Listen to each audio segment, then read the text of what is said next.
जय हिंद। देखिए आज हम लोग 2026 के जो 10वीं का बोर्ड होने वाला है उत्तर प्रदेश का, हम लोग लेक्चर 1 से आज पूरे विज्ञान का मॉडल पेपर टॉप 10 में जो बार बार प्रश्न पूछे जाते हैं, आज उसी को हम लोग प्रश्न करेंगे।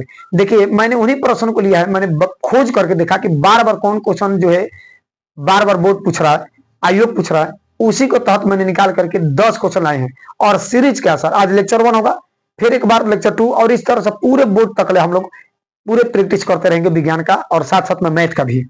देखिए कार्य रासायनिक अभिक्रिया कॉपर सल्फेट में जब लोहे को मिलाया जाता है, चून डाला जाता है, तो क्या क्या है कि लोहे का चूर्ण जो है कॉपर को हटा दिया है और एफी खुद अपना स्थान ले ले। बताइए कौन सा अभिक्रिया होगा?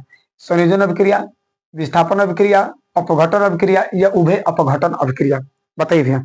देखिए जब कॉपर सल्फेट के विलयन में जब लोहे का चूर्ण डाला गया है तो कॉपर को हटा दिया है, ये खुद अपना स्थान ले लिया है। कॉपर को हटा करके खुद अपना स्थान लिया है, मतलब ध्यान सुनिए कि कॉपर को क्या किया है? विस्थापित। तो जब कॉपर को विस्थापित कर दे तो कौन सा अभिक्रिया हो जाएगा आपका? विस्थापन अभिक्रिया, विस्थापन अभिक्रिया। तो जब कोई तत्व किसी यौगिक से एक दूसरे तत्व को हटा देता है, विस्थापित कर देता है, उसे विस्थापन अभिक्रिया कहते हैं। तो ये आपका कौन सा अभिक्रिया होगा? विस्थापन अभिक्रिया। अगला क्वेश्चन कर रहा है कि मानव में भ्रूण को पोषण मिलता है। बताइए मानव में जब माता जब गर्भावस्था में रहती है, पेट में जब उसके बच्चा रहता है माँ का गर्भ में, तो पूछ रहा है कि भ्रूण को जो बच्चा पेट में पल रहा है, भ्रूण इंग्लिश में एम्ब्रॉय कहते हैं, तब पूछ रहा है कि भ्रूण को पोषण कहाँ से मिलता है। अब हम लोग बचपन में पल रहते तो गाँव देहात में लोग जब हम रहते थे, अभी भी रह रहे हैं, तो लोग क्या बोलते हैं, करी भैया लड़के को जब माई खाना खिले, चाउमीन बर्गर छोला, कहीं लड़को मत खा ले। बड़का बहुत सारे बच्चों को खिलाने के लिए काजू किस्म दूध एकदम, ताकि बच्चा एकदम दूध की तरह धधलाए, एकदम प्रकाशित तो गोरा हो जाए। देखिए जो बच्चा को पोषण मिलता है वो जो माँ खाना खाती है, उसका जो पेट में जो बच्चा पल रहा है पेट में, जो माँ भोजन करती है उसका टोटल अवशोषण, भोजन जो माँ करती है उसका अवशोषण करके पूरे शरीर में जाता है, तो उसका भोजन माँ द्वारा मिलता है। किसके से? तो याद रखिए प्लेसेंटा द्वारा मिलता है। किसके द्वारा मिलेगा? प्लेसेंटा द्वारा। तो मानव में भ्रूण को जो पोषण मिलता है वो किसके द्वारा मिलता है? प्लेसेंटा। देखिए जब आप लोग देखे होंगे कि जब बच्चा जब शुरू में जब जन्म होता है तो उसे जुड़ा हुआ एक नाभि प्लेसेंटा निकलता है। देखिए नाभि से एकदम, अब वही प्लेसेंटा बच्चा को पोषण, पालन, खाना पीना सब कुछ वही प्रदान करता है। अगर बच्चा प्लेसेंटा को काट दे जाना तो बच्चा को पोषण नहीं मिल पाएगा और बच्चा गर्भ में ही वह जो है एक्सपायर हो जाएगा, डेथ हो जाएगा। तो देखिए माँ का पेट में बच्चा जो पल रहा है, जो भ्रूण है, उसका टोटल जो भोजन मिलता है, पोषण मिलता है, वो प्लेसेंटा द्वारा मिलता है। देखिए ना एकदम तार की तरह एकदम लिप्टाइल जैसा निकल आता है, एकदम नाभि से ऐसा, और उसी के द्वारा पूरा भोजन बेटा को मिलता है। अगला क्वेश्चन दिया आपका, मेंडल के अनुसार बौने मटर के पौधे का जीन प्रारूप होगा। बताइए मेंडल के अनुसार, मेंडल ने जो अपना प्रयोग किया था उसके अनुसार बौना मटर के पौधे का जीनोटाइप पूछा, देख लीजिए जीनोटाइप, जीन प्रारूप कैसा होगा? दे रहा है capital T capital T, capital T small T, small T small T और स्मॉल टी कैपिटल टी। बताइए इसमें से कौन सा ऑप्शन सही है? देखिए इसमें से क्वेश्चन बहुत बार बार कंपटीशन भी पूछता है कि मेंडल ने जिस पौधे पर प्रयोग किया था उस पौधे का नाम क्या है? तो वह है मटर। और वो भी कौन सा? गार्डन टी, बागवानी मटर। ये बार बार पूछता है कि कौन सा मटर? तो मटर में भी बागवानी मटर। तो देखिए पूछ रहा है कि मेंडल के अनुसार बौना मटर। तो देखिए उन्होंने कहा जो प्रयोग किया था उस हम प्रयोग दिखा दे रहे हैं आप लोग को। मान लीजिए कैपिटल टी और स्मॉल टी, कैपिटल टी और आपका क्या है? Small T. चलिए हम लोग गुणन कराते हैं। कैपिटल टी में गुणा होगा तो कैपिटल टी और स्मॉल टी में गुणा करेंगे तो कैपिटल टी और स्मॉल टी। अब ये वाला दौड़ाएंगे, इससे मल्टीप्लाई एक बार कीजिए तो कैपिटल टी में स्मॉल टी में गुणा करेंगे तो कैपिटल टी स्मॉल टी। जरूरत नहीं, देखिए स्मॉल टी लिखिए या कैपिटल टी लिखिए, कैपिटल टी लिखिए स्मॉल टी, दोनों ही आपस में बराबर है, दोनों को लिख सकता है। चलिए स्मॉल टी में हम लोग गुणा करते हैं। अब बताइए, देखिए ये जो इस कैपिटल जो टी है ये आपका लंबा पौधा है, ये क्या है? लंबा पौधा है। याद रखिए कैपिटल टी आपका लंबा पौधा है। और देखिए जो स्मॉल दिया होगा वो आपको बौना पौधा से उन्होंने इंगित किया है। तो कैपिटल जो टी होता है वो लंबा पौधा को देकर रहा है और बौना पौधा जो स्मॉल टी से बेकर। जब उन्होंने क्रॉस मल्टीपल किए थे इसमें तो उन्होंने देखा कि कैपिटल टी लंबा है, कैपिटल टी ये आपका क्या है, लंबा है। कैसा लंबा था, शुद्ध लंबा, शुद्ध लंबा है, शुद्ध लंबा। और इसमें देखिए एक कैपिटल टी और स्मॉल टी है, मतलब कि इसमें लंबा वाला के गुण भी है और बौना वाला के गुण है, मतलब ये अशुद्ध लंबा है, अशुद्ध लंबा, याद रखिए ये अशुद्ध लंबा है। और जो ये वाला गुण है ये वाला गुण है। और देखिए दोनों स्मॉल टी बताइए, स्मॉल टी हो तो एकदम शुद्ध बौना होगा, ये आपका शुद्ध बौना है, शुद्ध बौना है।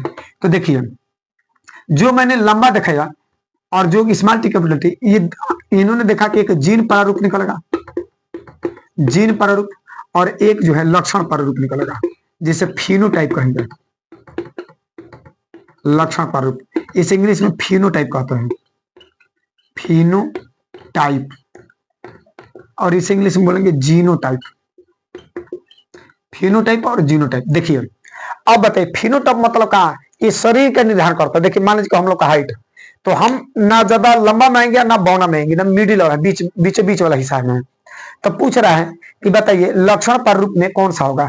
तो देखिए इसमें हम लोग का लंबाई के अनुसार देखा जाए तो कितने लंबा पौधा है, एक शुद्ध लंबा है और एक दो अशुद्ध लंबा है। तो 1 2 3 ये दोनों कैटेगरी के हैं। तो लंबा कितना, 1 2 3, शुद्ध हो या अशुद्ध से मतलब लंबा कितने हैं, तो 1 2 3 यानी 3 संबंध है। अशुद्ध बौना कितना है, तो 1। ये आपका अनुपात हो गया 3 संबंध। ये बार बार ऑप्शन में पूछता है कि बताइए लक्षण प्रारूप क्या होगा। जिस तरह से अभी पूछा जीन प्रारूप, उसी तरह से पूछ देते कि बताइए इसका लक्षण प्रारूप क्या होगा। तो 3 संबंध 1 का अनुपात होगा।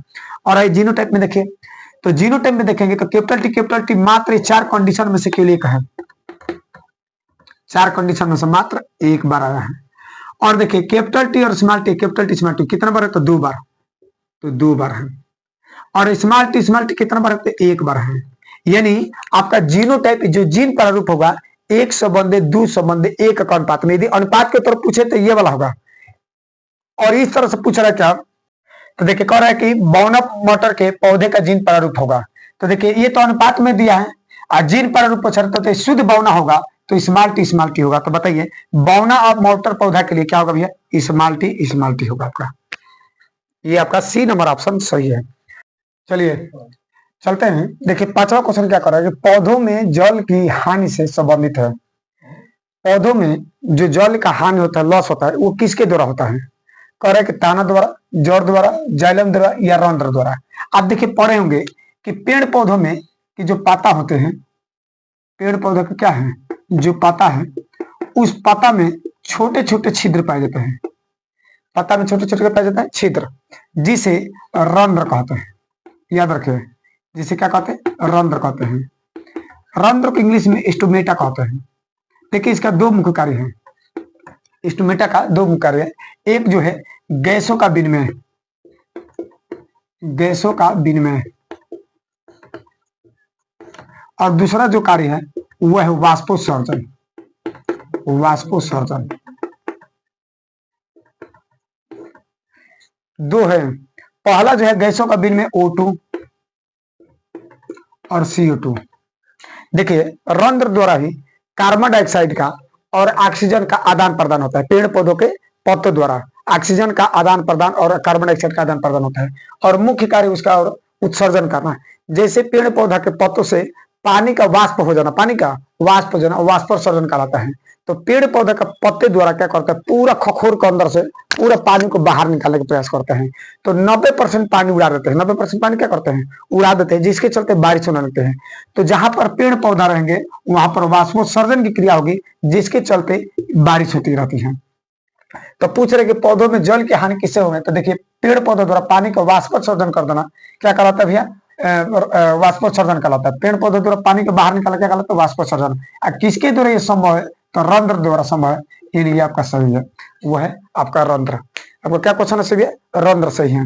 देखिए आगे क्या कर रहा है, कह रहा है कि कार्बन की संयुक्ता है। बताइए आप लोग कार्बन की संयुक्ता कितना होगा, 2 है कि 3 है कि 4 है कि 5 है। कार्बन की संयुक्ता पूछ रहा है। तो देखिए कार्बन आप लोग पढ़े होंगे, कार्बन को संकेत जो है सी है, कार्बन का संकेत क्या है सी, जिसकी परमाणु संख्या 6 होती है। कार्बन की परमाणु संख्या 6 होती है। जब इसका इलेक्ट्रॉनिक विन्यास करेंगे तो इसका होगा 2 और 4, 2 और 4। पहली कक्षा में 2 इलेक्ट्रॉन और दूसरी कक्षा में 4 इलेक्ट्रॉन होगा। तो ये बताइए कि ये कितने इलेक्ट्रॉन ले ले ताकि इसका पूर्ण कक्षक बन जाए, यानी 8 इलेक्ट्रॉन हो जाए। तो बताइए कितने इलेक्ट्रॉन की कमी है, तो 4 की कमी है, 4 की कमी है। तो यानी लास्ट में कितना है 4, तो 4 की कमी है। जितने इलेक्ट्रॉन ग्रहण करने की प्रवृत्ति रखे उस इलेक्ट्रॉन की तत्व की संयोजकता कहेंगे। तो बताइए कितना होगा भैया 4। तो कार्बन की संयोजकता कितनी होती है 4 होती है। अगला कर है कि एंटीमनी है।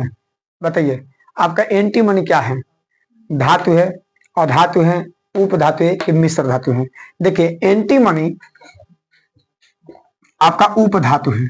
मुख्य रूप से बता दो कुछ कुछ, जैसे टेलुरियम है, एंटीमनी का संकेत एसबी होता है, याद रखिए एंटीमनी का संकेत क्या है एसबी, टेलुरियम, एसबी, आर्सेनिक है ना, टेलुरियम, आर्सेनिक, एंटीमनी हो गया, आर्सेनिक हो गया, और क्या होता है मुख्य रूप से बोरान होगा है ना, पोलोनियम होगा, आपका क्या होगा पोलोनियम होगा। फिर उसके बाद सिलिकॉन होता है, जर्मेनियम होता है, क्या होता है भैया जर्मेनियम। गिने तो कितना हो रहा है 1 2 3 4 5 6 7, यानी आपके उपधातु की संख्या ये आपकी 7 है। कितने हैं 7। तो याद रखिए tellurium, antimony, arsenic, boron, polonium, silicon और जर्मेनी, ये मुख्य रूप से ये उपधातु कहते हैं। इसे क्या कहेंगे उपधातु। तो देखिए एंटीमनी क्या आपका एक उपधातु है। आगे क्या कर रहा है क्वेश्चन, कह रहे कि अंतरिक्ष यान में अंतरिक्ष यात्री को पृथ्वी का रंग कैसा दिखाई देता है। मान लीजिए एकदम वायुयान में उठकर हम लोग चले गए एकदम ऊपर अंतरिक्ष में, एकदम यान में बैठकर अंतरिक्ष यान में बैठ करते हैं।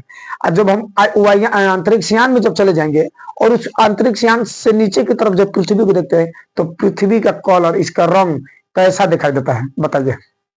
पूछ रहा है कि लाल दिखाई देगा, नीला दिखाई देगा, सफेद दिखाई देगा, काला दिखाई देगा, बताइए कौन सा क्वेश्चन सही है इसमें। देखिए अंतरिक्ष यान जब व्यक्ति नीचे यानी पृथ्वी को देखता है, अंतरिक्ष जाकर पृथ्वी को देखता है तो हमेशा पृथ्वी का रंग नीला दिखाई देता है।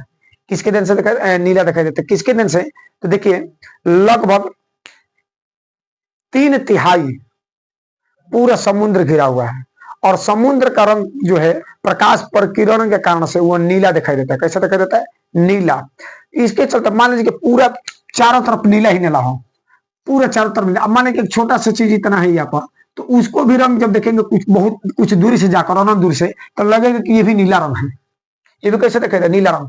तो बताइए जल के कारण से, समुद्र जल के कारण से प्रकिरण होता है, जिसके चलते समुद्र का जल नीला दिखाई देता है। इसके कारण से भी ये पृथ्वी जो है ये नीले रंग का प्रतीत होती है। तो इसीलिए इसे नील ग्रह भी कहते हैं। पृथ्वी को क्या कहते हैं नील ग्रह। तो बताइए अंतरिक्ष यान को जब वो अंतरिक्ष से देखेगा तो उसकी पृथ्वी कैसे दिखाई देगी नीला दिखाई देगी। अगला देखिए क्वेश्चन कर रहा है किसी चालक में 2 एम्पियर की धारा प्रवाहित हो रही है तो 2 सेकंड में चालक से गुजरने वाले आवेश की मात्रा कितनी होगी। 4 कूलम, 1 कूलम, 6 कूलम की 8 कूलम। देखिए इसे हल करते हैं। करेंगे किसी चालक में 2 एम्पियर के 2 एम्पियर की धारा प्रवाहित हो रही है। ये बताइए आप लोग पढ़े होंगे कि जब कह रहे कि 2 एम्पियर, तो बताइए एम्पियर जो है धारा का मात्रक है। किसका मात्रक है धारा का। तो एम्पियर याद रखें विद्युत धारा एक प्रकार की अदिश राशि है। जब पूछेगा कि बताइए विद्युत धारा कौन सी राशि है तो बताइएगा अदिश राशि है। देखिए आई का मान दे दिया 2 एम्पियर। आगे पूछ रहा है कि 2 सेकेंड में, समय भी दिया है टी, 2 सेकेंड में गुजरने वाले आवेश की मात्रा पूछ रहा है क्यू। आवेश की मात्रा पूछ रहा है यानी क्यू पूछ रहा है। चलिए निकालते हैं हम लोग। क्यू का सूत्र होता है आई गुणे टी। क्यू बराबर क्या होता है आई गुणे, क्या पढ़े होंगे आई बराबर होता है क्यू बाई टी, यानी आवेश प्रवाह की दर को विद्युत धारा कहते हैं। आवेश प्रवाह की दर को क्या कहते हैं विद्युत धारा। तो फॉर्मूला आप क्रॉस गुणा करिए क्यू एकम क्यू आई गुणे टी हो जाएगा।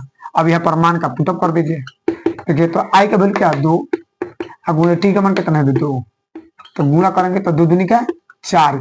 अब बताइए आवेश का जो मात्रक होता है वो क्या होता है कूलाम होता है। तो 4 कूलाम। देखिए तो कहां पर है हाँ ये नंबर, ये आपका क्या हो गया 4 कूलाम। 4 कूलाम आपका ए नंबर सही है। देख लीजिए, ये 4 गुलाब आपका ए नंबर सही है। आगे कह रहा है कि अपोहन, 10वां नंबर क्वेश्चन, अपोहन डॉट डॉट संबंधित है। बताइए निम्न में से जो अपोहन है वो किससे संबंधित है? पोषण से, श्वसन से, उत्सर्जन से कि परिवहन से? बताइए किससे संबंधित है? पोषण से संबंधित है कि श्वसन से, उत्सर्जन में कि परिवहन में? किससे यह संबंधित है अपोहन? देखिए अपोहन को बताइए, अपोहन क्या करता है? अपोहन को इंग्लिश में डायलिसिस कहते हैं। क्या कहते हैं? डायलिसिस। अब बताइए डायलिसिस किसके लिए होता है? तो जिनकी किडनी खराब हो जाती है, दोनों किडनी क्या हो जाती है? खराब हो जाती है, तो उसी को पूरे किडनी ब्लड को साफ सुथरा करने के लिए क्या किया जाता है? अपोहन यानी डायलिसिस का प्रयोग करते हैं। किसका प्रयोग करते हैं? डायलिसिस का प्रयोग करते हैं। डायलिसिस, इसे हिंदी में अपोहन कहते हैं। क्या कहते हैं? अपोहन। और बताइए किडनी की प्रॉब्लम जब होती है तो वहां पर डायलिसिस किया जाता है। और किडनी जो हम लोग का किससे संबंधित है? उत्सर्जन से संबंधित है। तो देखिए तो ऑप्शन में उत्सर्जन है, पोषण, उत्सर्जन, श्वसन, उत्सर्जन यहाँ पर है, यानी सी नंबर आपका सही है। तो याद रखिए किडनी जो होती है, किडनी प्रत्येक व्यक्ति में 2 किडनी होती है और इनका वजन लगभग 100 से 150 ग्राम तक हो सकता है। 100 से 150 ग्राम किडनी का वजन हो सकता है। और किडनी जो होते हैं मुख्य रूप से किसमें भाग लेती है? तो उत्सर्जन करने में, उत्सर्जन करने में। ये क्या करती है कि रक्त का शुद्धिकरण भी करती है। ये रक्त क्या करती है? शुद्धिकरण। देखिए क्वेश्चन हम लोग का 10 पूरा कंप्लीट कर चुके हैं। आप हमेशा इस सीरीज में हमेशा बने रहेगा। ये तो अभी ऑप्शन का रहे हैं, फिर धीरे धीरे जाकर के जितना लॉन्ग क्वेश्चन है जो लिखित में आता है लिखने के लिए उसको भी हम लोग सॉल्व करेंगे। लेकिन ऑप्शन देखिए 20 क्वेश्चन है ऑप्शन, उसमें से आप ध्यान से कीजिएगा क्योंकि उसमें 1 नंबर आता है, अगर कर जाएगा तो कुछ नहीं मिल पाएगा।